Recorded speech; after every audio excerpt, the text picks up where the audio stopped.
আসসালামু আলাইকুম রহমতুল্লাহি ওবরকাতুহু। সম্মানিত দর্শক, আজকের দিনের টাটকা খবর হলো যে জামাত খুবই বিপদে আছে। তাদের প্রথম বিপদ হলো যে তারা এনসিপির সঙ্গে জোট করেছে। প্রায় সবাই বলার চেষ্টা করছে যে এনসিপির সঙ্গে জোট করার কারণে তাদের গ্রহণযোগ্যতা কমেছে, এনসিপির সকল দায় দায়িত্ব তাদেরকে নিতে হচ্ছে এবং এনসিপি যে তাদের বি টিম, এটি একেবারে সিল চাপ্পর দিয়ে তারা প্রমাণ করে দিয়েছে। আর সবচেয়ে বড় বিপদ হলো আগামীতে যদি কোনো কারণে সেই জুলাই আগস্ট বিপ্লবের পুলিশ হত্যা এবং অন্যান্য যে বিষয়গুলো এখন ইন্ডিমিউনিটি দেওয়া হয়েছে, এই বিষয়গুলো যদি আবার আইনের আওতায় আসে, তাহলে এনসিপি এবং জামাতের এই যে ঐক্য, এই ঐক্য জামাতকে আবার দ্বিতীয় দফা ভোগাবে। যেভাবে 1971 সনের যুদ্ধাপরাধের দায় এবং বিচার তাদেরকে নিতে হয়েছে, এইরকম আরেকটি সমস্যা তাদেরকে মোকাবেলা করতে হবে। এটি জামাত বিরোধী যারা আছে বা জামাতের ব্যাপারে মোটামুটি লিবারেল, তারা এই ধরনের কথাবার্তা বলার চেষ্টা করছে। জামাত অন্য সবার মতো নিরুত্তাপ, কথাবার্তা কম, এবং তারা তাদের মতো কাজ করে যাচ্ছে। এর বাইরে যেটি হলো সেটি জামাত বিএনপিকে চ্যালেঞ্জ জানানোর জন্য যে 11 দলীয় একটা ঐক্য জোট গড়ে তুলেছিল, সেই ঐক্য জোটে তাদের কতগুলো চমক ছিল। তাদের প্রথম চমক ছিল তারা বীর মুক্তিযোদ্ধা এলডিপির সভাপতি জনাব কুলি আহমেদ, তাকে তারা এই জোটের অংশীদার করেছিল। আর একজন বীর মুক্তিযোদ্ধা, বিএনপির আলোচিত নেতা, বহিষ্কৃত আলোচিত নেতা মেজর আখতারুজ্জামান রঞ্জন, তাকে জামাতে যোগদান করার সুযোগ তারা করে দিয়েছিল এবং মিস্টার আখতার তিনি যোগদান করেছেন জামাতে। এখন জামাতের একজন নেতা হিসেবে তিনি টেলিভিশন টকশোগুলোতে দাপিয়ে বেড়াচ্ছেন এবং জামাতের পক্ষে যে সকল ন্যারেটিভ জামাত কোনোদিন তৈরি করতে পারেনি, সেই ধরনের ন্যারেটিভ মেজর আখতার এখন তৈরি করার চেষ্টা করছেন। এবং কিছুদিন পর জামাত যখন আরেকটু সুবিধাজনক অবস্থায় পৌঁছবে, তখন মেজর আখতার বিএনপি ঘরানার অনেক গোপন তথ্য, অনেক গোপন কথা তিনি বলতে থাকবেন এবং প্রায় প্রতিদিনই তার সেই বক্তব্য দ্বারা বিএনপির কাপড় চোপড় নষ্ট হয়ে যাবে। আপনারা জানেন যে মেজর আখতার খুব ঘনিষ্ঠভাবে শহীদ প্রেসিডেন্ট জিয়াউর রহমানকে দেখেছেন, বেগম খালেদা জিয়ার খুব স্নেহভাজন ছিলেন এবং একই সঙ্গে হাওয়া ভবন এবং জনাব তারেক রহমান সাহেবের সঙ্গে তার একটা দা কুমড়ার সম্পর্ক ছিল। এর বাইরে বিএনপি প্রায় সব লোকই মেজর আখতারকে একজন বিশ্ব বেয়াদব হিসেবে মনে করত। তিনি পাঁচবার বহিষ্কার হয়েছেন। তো বহিষ্কার হওয়ার পরও তিনি বিএনপিকে ওন করতেন এবং বিএনপির অনেকগুলো বিষয়, গুপ্ত বিষয়, গোপন বিষয়, স্পর্শকাতর বিষয়, যেগুলো যদি তিনি ফাঁস করে দেন, বিএনপিকে ভীষণ রকম একটা বিব্রতকর অবস্থায় পড়তে হবে। তো সেই দিক থেকে এখন আখতারুজ্জামান সাহেবের মতো একজন অ্যাসেট বিএনপিকে ঘায়েল করার জন্য, যাকে বলা হয় মরণাস্ত্র বা ব্রহ্মাস্ত্র, এটি এখন জামাতের হাতে। এর বাইরে কর্নেল অলির সঙ্গে আর একজন লোক এসছেন, তিনি লেফটেন্যান্ট জেনারেল হাসান সরওয়ার্দী। জনাব হাসান সরওয়ার্দীর হাতে যে তথ্যগুলো রয়েছে সেটা বিএনপির তথ্য আছে এবং আওয়ামী লীগের তথ্য আছে। পুরো সময়টিতে তিনি এই আমেরিকান সিআইএ, মোসাদ, তারপর বিএনপির তারেক রহমান সাহেব থেকে শুরু করে যারা কেন্দ্রীয় নেতা রয়েছেন, তাদের সহ শেখ হাসিনার অনেক গোপন বিষয় জানেন, যে বিষয়গুলো রাজনৈতিকভাবে যদি তিনি বলা শুরু করে দেন, সেটা বিএনপিকে এবং আওয়ামী লীগকে বিব্রত করবে। আর কর্নেল অলি তো যাকে বলা হয় জীবন্ত ডিকশনারি, ফটাফট করে তিনি অনেক কথা বলে দিতে পারবেন মুখস্থ। এইভাবে জামাত তার প্লটগুলো সাজাচ্ছে। তো সাজানোর পরেও এই মুহূর্তে যেটি সমস্যা দেখা যাচ্ছে সেটা হলো তাদের জোট ভেঙে যাচ্ছে। চরমনাই পীর সাহেব আলাদা হয়ে যাচ্ছেন। মামুনুল হক মানে গত 17 মাস ধরে 17 বার তিনি সিদ্ধান্ত নিয়েছেন বিএনপির সঙ্গে থাকবেন নাকি জামাতের সঙ্গে থাকবেন, এবং শেষ পর্যন্ত তিনি এখন জামাতের সঙ্গে থাকছেন, আবার এখন থাকবেন কিনা সেটা নিয়ে একটা সিদ্ধান্তের হীনতার মধ্যে আছেন একেবারে নির্বাচনের শেষ পর্যায়ে। তো এতে করে বিএনপি যারা লোকজন রয়েছেন তারা বিভিন্ন রকম খুশি হবেন যে জামাত গেল গেল গেল, কিন্তু আমার যেটা মনে হচ্ছে যে এই জিনিসগুলো জামাতের নাটক, এটা জামাতের একটা কৌশল।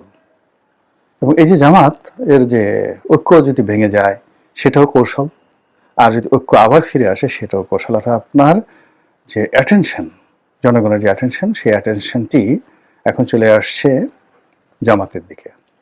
কয়েকদিন যেমন দেখা গেল জনাব তারেক রহমান সাহেবকে নিয়ে খুব অ্যাটেনশন ছিল, কিন্তু এখন সেই অ্যাটেনশনটা আবার জামাত তাদের দিকে নিয়ে আসছে, যে কোনোভাবে হোক না কেন। আর এই যে টানাপোড়েন, সেই টানাপোড়েনের কারণে যদি আরো ভয়ঙ্কর খেলা জামাত খেলতে চায়, কে বলে যে না আমাদের এই যে ভিতরে স্পাই ঢুকে দেওয়া হয়েছে, আমাদের জোট ভেঙে ফেলা হচ্ছে সরকারি মদদে, রাষ্ট্রশক্তিকে ব্যবহার করে, কাজেই এই প্রশাসনের অধীনে একটা ভালো নির্বাচন হতে পারে না, আমরা নির্বাচন থেকে পিছিয়ে গেলাম, চলে গেলাম, নির্বাচন করব না।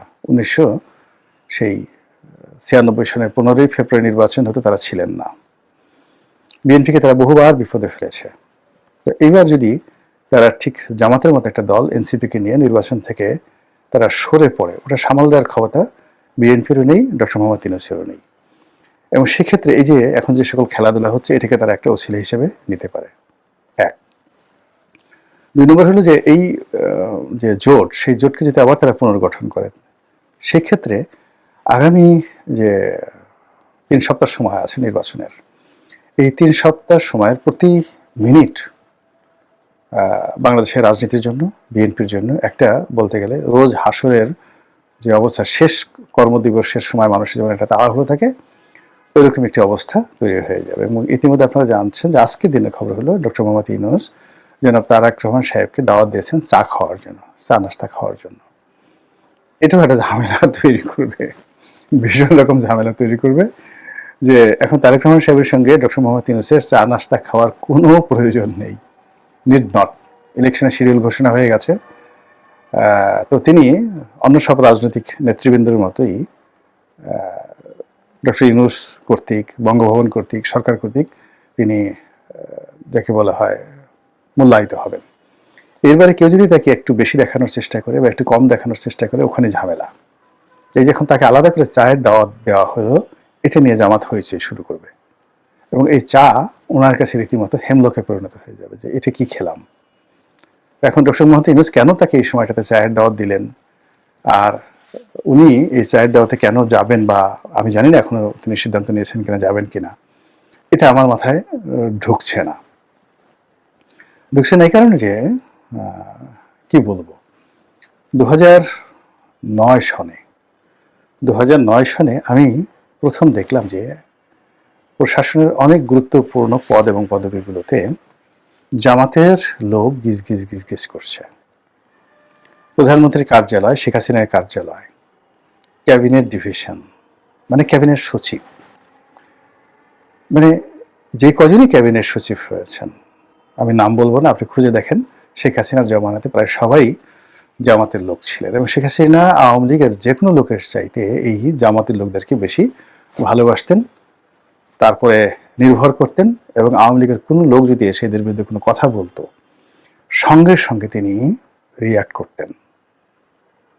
তো সেই দিক থেকে এখন বিএনপির যারা শীর্ষ নেতৃত্ব রয়েছেন, যাদের অনেকের সঙ্গে আমার কথাবার্তা হয়, তাদের 1 নম্বর ভয় হলো যে আপনি লন্ডন যে শহরটি, এটি তো আসলে জামাতে গিজগিজ করে।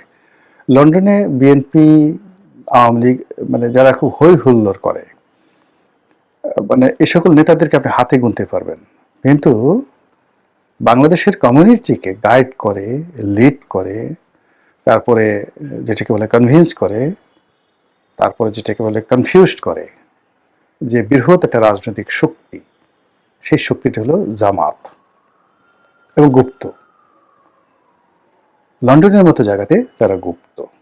এই গুপ্ত থেকে লন্ডনের কত জামাতি লোক যে বিএনপির মধ্যে ঢুকে আছে, কত জামাতি লোক যে আওয়ামী লীগের মধ্যে ঢুকে আছে, একমাত্র আল্লাহ রাব্বুল আলামিন জানেন, আর জামাতের লোক জানেন।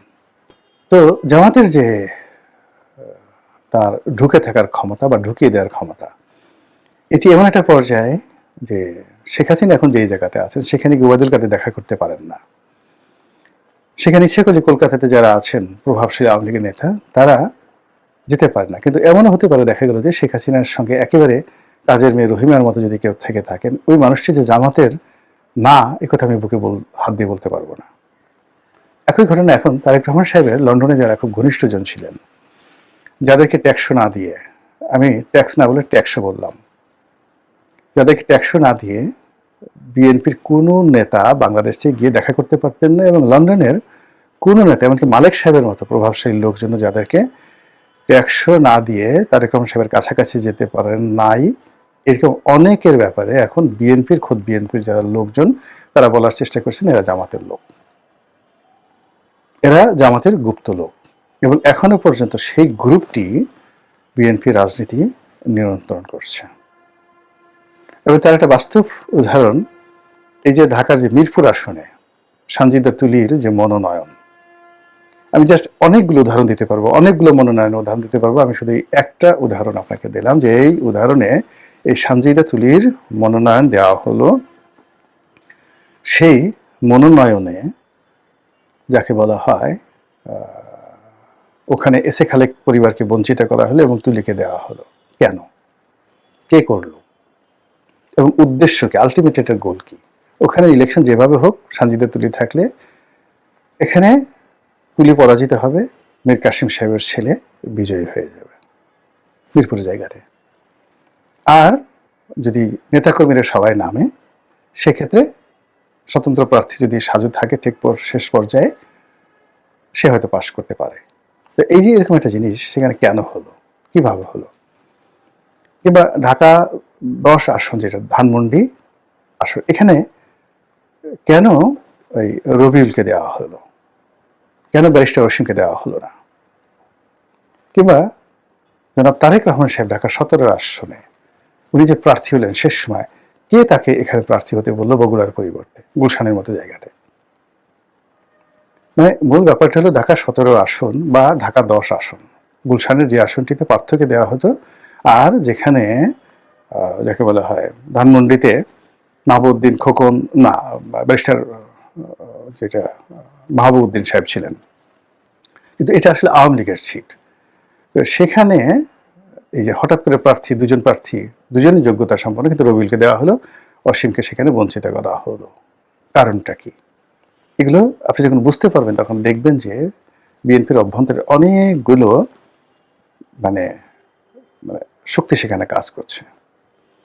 আপনি সেই কোটা আন্দোলন, এখন ধরেন নুরুল হক নুরু, তারপরে রেজা কিবরিয়া, আম তারেক, এরা সবাই, রাশেদ, এরা সবাই এখন বিএনপির হ্যান্ডস। কিন্তু বিএনপি কি বুকে হাত দিয়ে বলতে পারবে যে নুরুল হক নুরু যেই দিন ঢাকা বিশ্ববিদ্যালয়ে এই কোটা আন্দোলন শুরু করেছিল তখন ছাত্র দলের তারেক রহমান সাহেবের সাথে তার কোনো রকম কথাবার্তা ছিল, কোনো লেনদেন ছিল? এই নুরুল হক নুরু রাশেদদেরকে গড়ে তুলে এই পর্যায়ে জামাতের ভূমিকা কি? জামাতের লোকজন যদি এই কথা বলে তখন নুরুকে জবাব দিবে বা নুরুকে অস্বীকার করতে পারবে? অথবা নুরু যখন ভিপি নির্বাচন করলো, সেই ভিপি নির্বাচন করার সময়টিতে জামাত তাকে যে সহযোগিতা করেছিল আর তারেক রহমান সাহেব তাকে কি সহযোগিতা করেছিল, এই দুটো আপনি মিলানের পরে আপনি দেখেন যে যাদেরকে বিএনপির একদম কাছাকাছি ঢুকে দেওয়া হয়েছে এবং যাদের কারণে বিএনপির যে মূল স্রোতগুলো, শক্তিগুলো, মানে যাদের ডেডিকেশন বিএনপির জন্য অনেক অনেক বেশি, যখন বাংলাদেশে তারেক রহমান সাহেবের নাম নেওয়ার মতো কোনো মানুষ ছিল না, যখন তারেক রহমান সাহেবের পক্ষে একটা মিছিল করার লোক ছিল না, টকশোতে তার নাম, কোনো পত্রপত্রিকায় তার নাম নিষিদ্ধ ছিল, সেই সময়টিতে যারা বিএনপির নেতৃত্বকে আপহোল্ড করেছে, আমি রুমিন ফারহানের কথাই বলছি, তো সেই মানুষদেরকে বাদ দিয়ে যাদেরকে মনোনয়ন দেওয়া হয়েছে,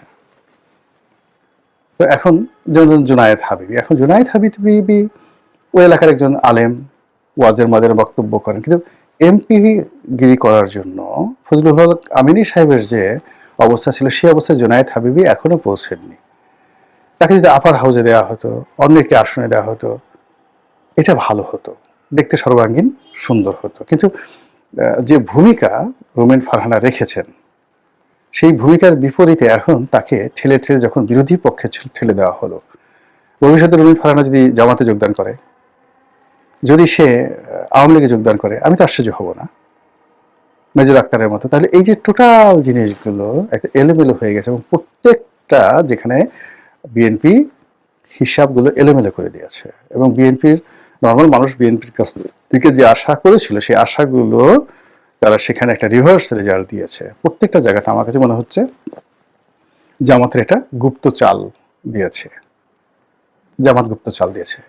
এক ধরনের চাল দিয়েছে যে তাদের ঘনিষ্ঠ যারা লোকজন রয়েছেন তারা বিএনপি রাজনীতির কেন্দ্রে চলে যায়। আর দ্বিতীয় চাল হলো বিএনপিকে যারা অতীতে সেভ করেছেন, যাদের কথা জনগণ শুনে, যাদের লেখা পড়ে এবং যারা কোনো একটা কথা বললে সুধী সমাজ সেটা মেনে নেয়, সেই লোকগুলোকে বিএনপি থেকে ডিটাচ করে দেওয়া হলো, একেবারে সম্পূর্ণ ডিটাচ করে দেওয়া হলো এই যে গত কয়েক মাসে। ফলে আগামীতে ধরুন যারা কথা বলবে, এখন বিএনপির রাজপথে যথেষ্ট গুরুত্ব রয়েছে, কিন্তু আপনার কাছে কি মনে হয় মির্জা ফখরুল সাহেবের কথা আর মির্জা আব্বাস সাহেবের কথা কি এক? এই সময়টাতে সালাউদ্দিন সাহেবকে ওভার রেটিং করা হয়েছে, কিন্তু সালাউদ্দিন সাহেবের কথা আর গয়েশ্বর বাবুর কথা কি এক?